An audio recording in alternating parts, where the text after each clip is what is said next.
United States military sales to foreign nations are set to reach record levels by the end of this year. How has this impacted conflicts across the globe? Hello, I'm Anton, and this is The Heat.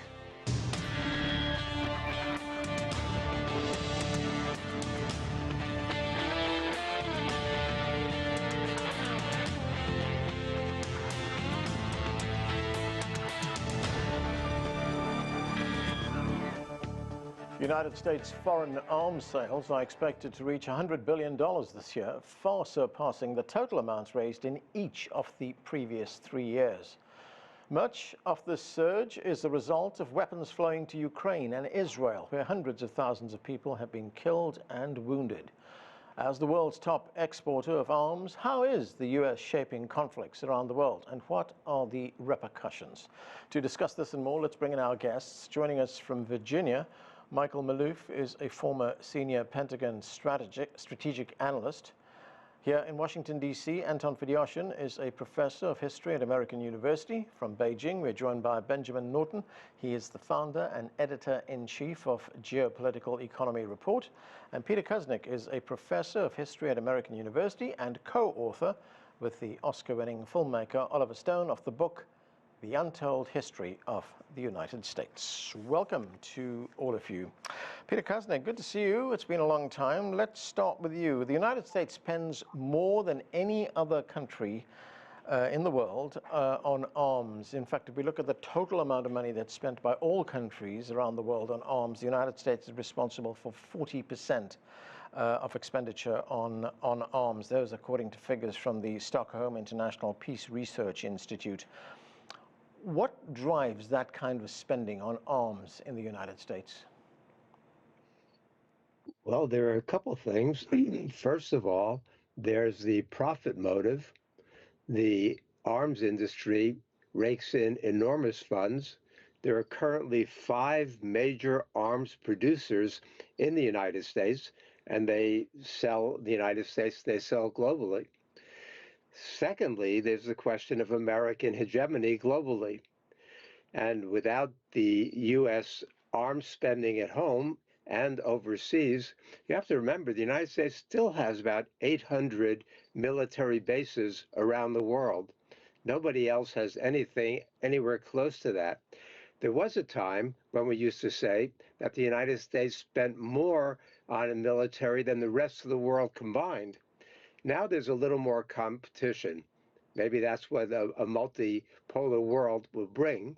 But the United States is fueling the wars. As you said in the opening, the U.S. is providing enormous amounts of arms and financing to Ukraine, providing most of the arms that are being used by Israel and what's going on in that region, and are working with our allies throughout the world now. And we've created a very militarized globe right now. And the threat of global war and the threat of even nuclear war is greater now than it's been in decades or maybe ever. So we're at a crucial moment in history. But Peter, most of these weapons that the United States manufacture and to some extent export, they are offensive weapons, aren't they, rather than defensive? Most of them are offensive. There are some that are so-called defensive, but even the defensive ones are effectively offensive. Michael Maloof, we have seen U.S. military hardware deployed in a widespread use in Gaza, as well as in Ukraine. According to Brown University's Watson Institute, the United States has spent at least $22.76 billion in military aid to Israel. Now, that's in addition to the $3.8 billion Israel gets each year that's under a long-term previous agreement. Is there any kind of regulation or law that governs how those weapons are used by those countries? Yes, there are U.S. export control laws. There are rules on the books that you cannot use U.S. weapons sent for defense in an offensive way. For example, Israel invading Lebanon, or now going into Syria. However, enforcement's everything, and if you're in charge of the rules-based order, as the United States claims it is, I guess you can not only make the rules, but you can break them. And that's precisely what's happened. When I was at the Defense Department, there were a number of occasions where we actually suspended export licenses and also foreign military sales to not only to that country, but to others, because they were violating the rules. It just depends upon the political climate at the time. But what's remarkable is that you have the Defense Department, the defense complex today throughout the United States. They have been very clever. They have a lobby, which is probably as great as, or if not greater than, the Israeli lobby, and they have put production facilities in each of the U.S. Congressional districts of the United States, so that it becomes an imperative for jobs and livelihoods and quality of living in each district to support these military gains, and in turn, the defense industry in the United States needs to continually justify that, and the only way you do that is by backing neoconservative think tanks in Washington, such as the Center for Security Policy, run by Frank Gaffney, for example. All of his sponsors are all military contractors, and therefore you need to perpetuate war in order to justify. And we've seen this now just in the latest episode in the Far East with Taiwan, and it has actually prompted China to now sanction those very same military industries that are supplying weapons to Taiwan. So that won't matter. They're going to continue producing. They're going to continually pursue war. You're seeing this now in Ukraine. They're pushing the envelope to get as many weapons out the door before the Trump administration comes in, and that basically commits Trump and freezes his policy formulation abilities as a consequence. It's a very strong lobby. Now, what Trump is proposing is a peace through strength, but not to go out and make wars all the time. Have a strong U.S. military, and not go out and shoot up the place.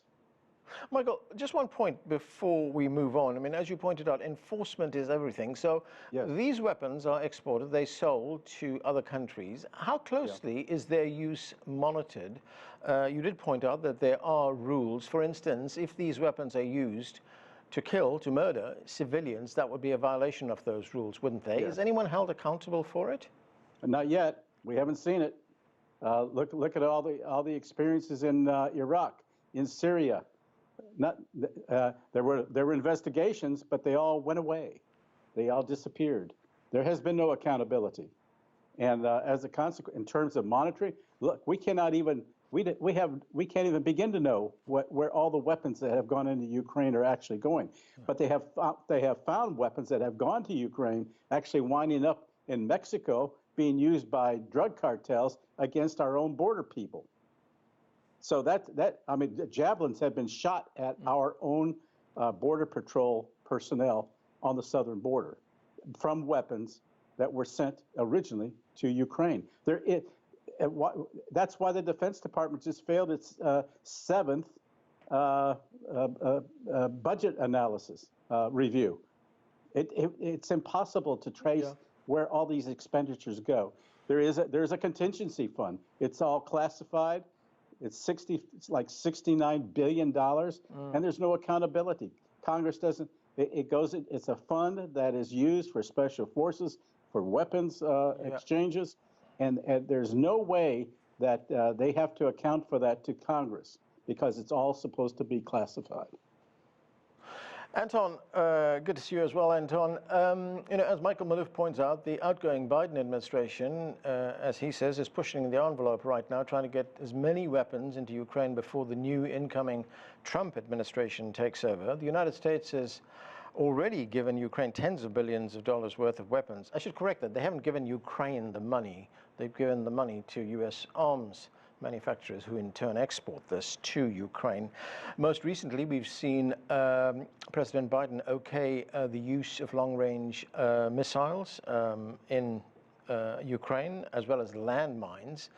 Given that most military analysts, political strategists, commentators, etc., have come to the conclusion that there will be no military solution in this conflict, that it will ultimately be settled through negotiation. In fact, Ukrainians that we've talked to on this show have told us the same thing, that it will end with negotiations. What do you make of the fact that the United States continues to pour this level of weapons into Ukraine?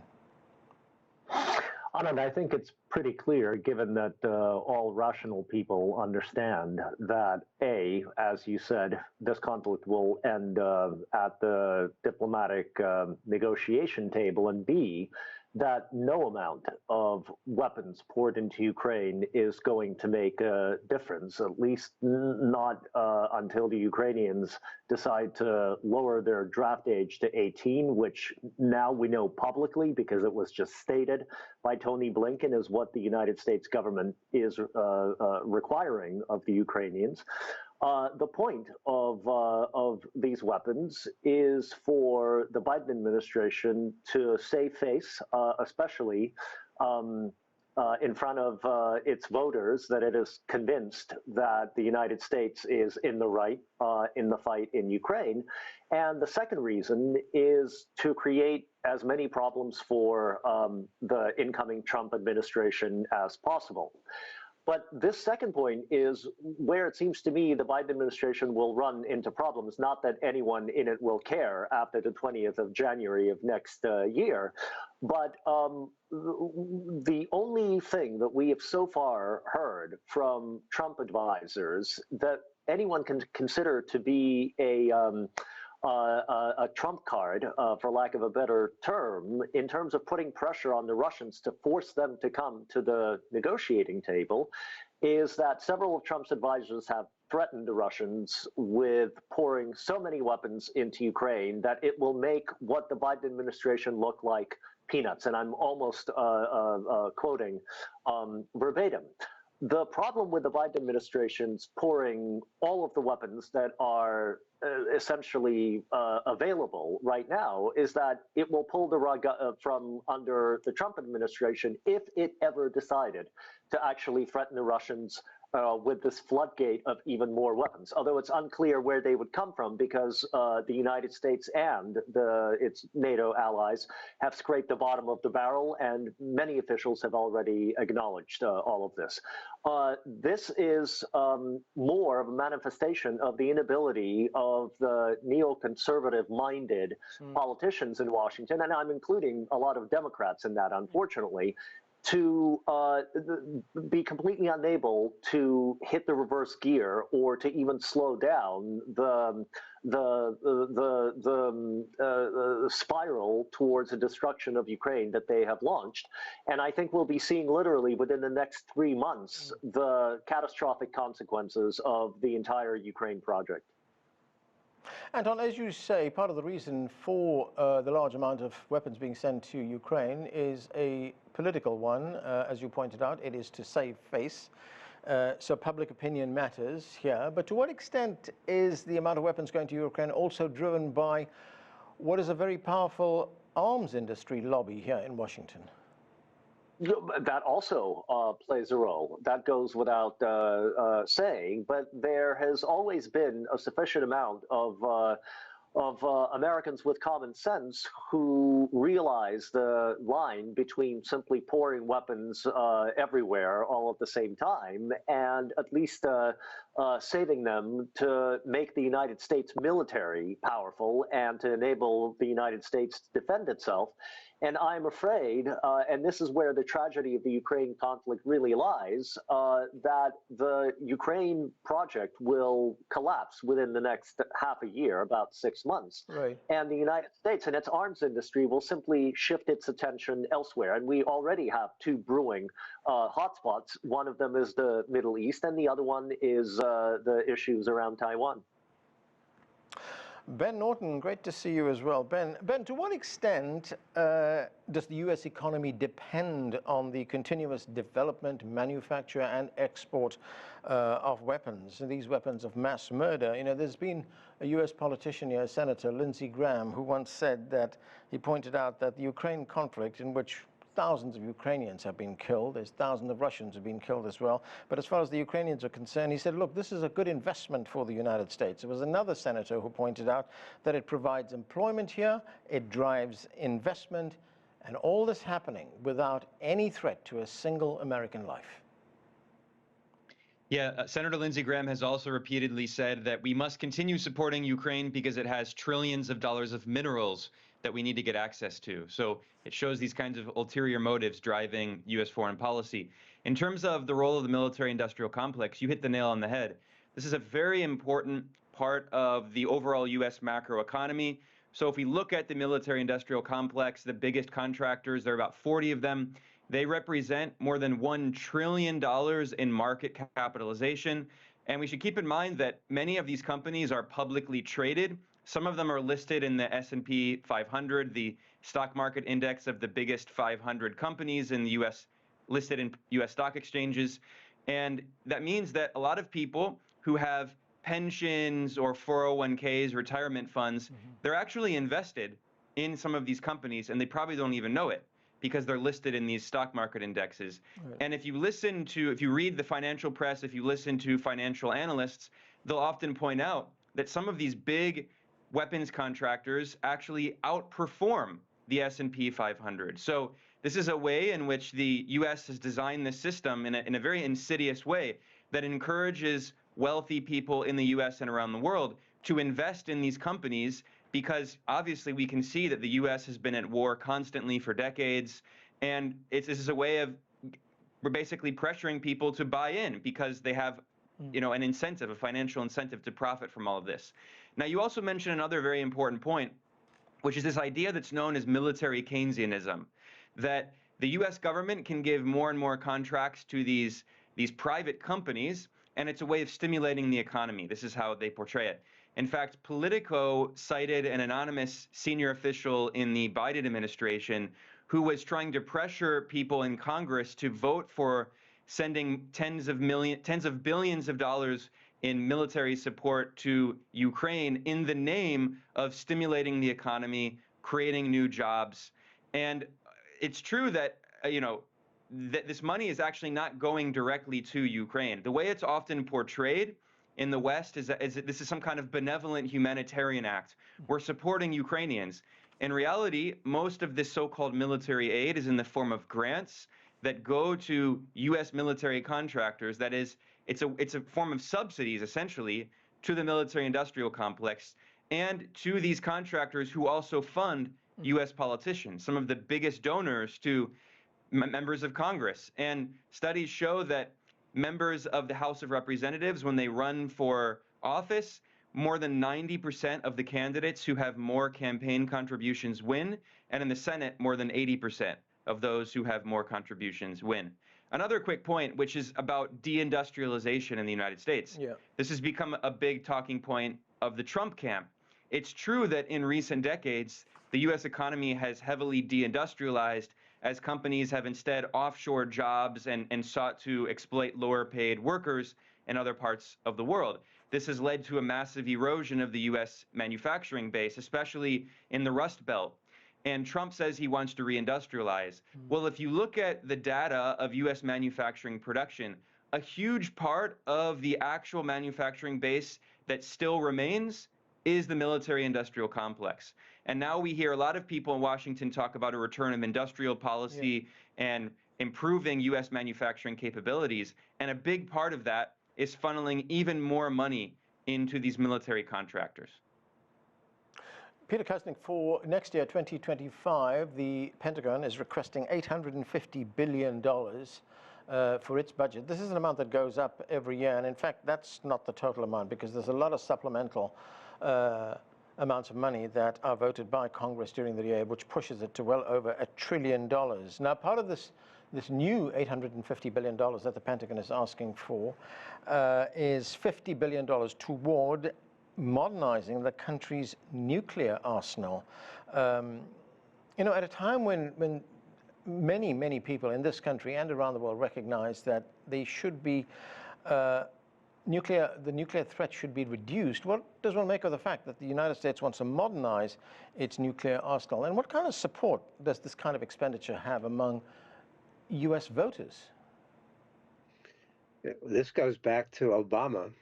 And in order for Obama to get the New START treaty through Congress, he had to make a deal promising to modernize the nuclear arsenal. And Obama said at that point it would be $1 trillion investment over 30 years. Now the estimate is much closer to $2 trillion. The problem is that the United States is not alone. All 9 nuclear powers are modernizing their nuclear arsenals. So this is a very, very dangerous situation now, especially at a time when Russia has just announced that it's effectively lowering the threshold for using nuclear weapons, that its new nuclear doctrine revises the conditions under which they could use their nuclear weapons. And we see this happening everywhere. And it's one of the things that worries me about the incoming Trump administration. There was a point at which they were discussing the nuclear arsenal, and Trump found out that the U.S. has dramatically reduced its arsenal from the peak in 1986. And Trump called for a 10-fold increase in the number of U.S. nuclear weapons, at which point Rex Tillerson, Secretary of State, called him a moron. And so there's a disconnect between the realities of nuclear war and the use of nuclear weapons and the reality of what that would actually mean. So the fact that, and the New York Times had an article on November 21st talking about the weapons to Ukraine, and buried in that article was a paragraph saying some of Biden's top advisors are recommending that the U.S. give Ukraine nuclear weapons. I mean, so we're really, the rationality that might have once governed this is really long gone. Michael Maloof, we're running out of time rapidly. I want to get back to all of you, but let's look at this question of an audit for the Pentagon. It has failed. Now, audit is constitutionally mandated, but for the 7th time, it has failed. Why is this the government department that's never held accountable? Well, because they don't know where the money goes. As I mentioned earlier, it goes into certain funds. A lot of it has been siphoned off. You pointed out that a lot of the funding goes back to the U.S. military contractors. Well, some of the funding has actually gone into Ukraine, and that's what is allowing Zelensky, for example, to buy a multi-million-dollar hotel, I believe, in Italy. Where do you get that kind of money? Where does he get that kind of money to afford to buy outside the country like that? Because things are being siphoned off and there's no accountability. So that's why it's impossible. And I think that if they could account for the funding and then they report it to Congress, there would be an outrage and an outcry. And I think that it would definitely create serious problems. But it's never going to happen. They'll never be able to account for all of the funds. Anton, Fedyashin, to what extent is all these arms exports also driven by the fact that the U.S. insists that NATO members must buy weapons from the United States? They must standardize the weapons that are being used across that alliance, with now more than 32 members right now. No, absolutely. And NATO, of course, is a captive audience and a captive consumer market where the United States regularly outmaneuvers its own allies, as the French found out, about 3 or 4 years ago, when they were sidelined as a NATO member when it came to the modernization plans for Australia, and the British being brought in to cooperate with the Americans on that. Look, this is business. From the perspective of the military-industrial complex, this is profits before anything else.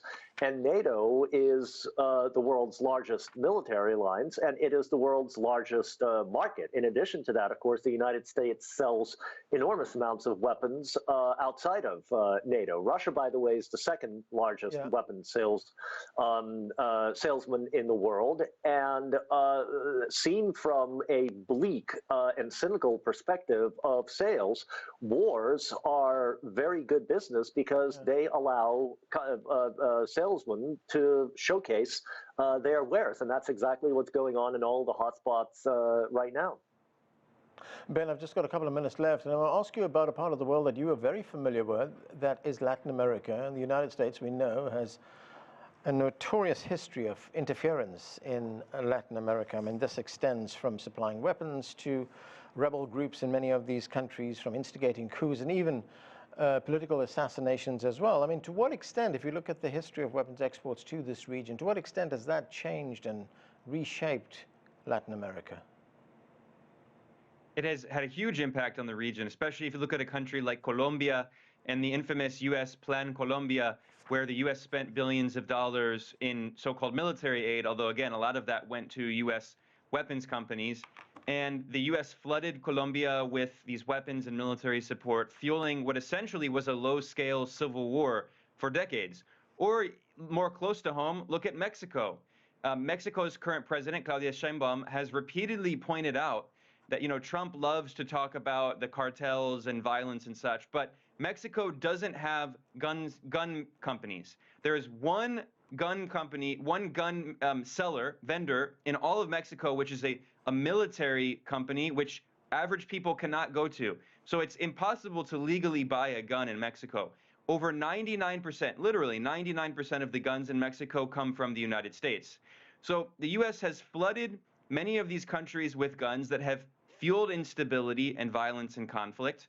We also know that the U.S. government has engaged in some very suspicious activities, especially in the Obama administration. There was the infamous Operation Fast and Furious, in which the U.S. government was trying to monitor, allegedly, where these guns were going, and they actually gave guns to drug cartels.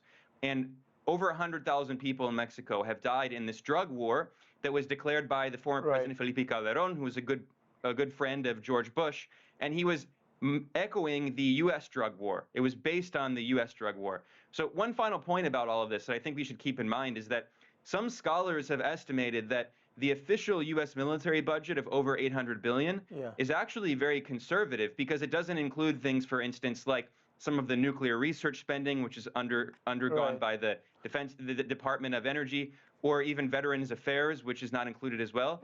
The actual U.S. military budget is probably around 1.5 trillion and growing every single year. Okay. I'm afraid we're going to have to end it there. That's it for this edition of The Heat. I'm Anton in Washington, D.C. Thanks to all of you for being with us.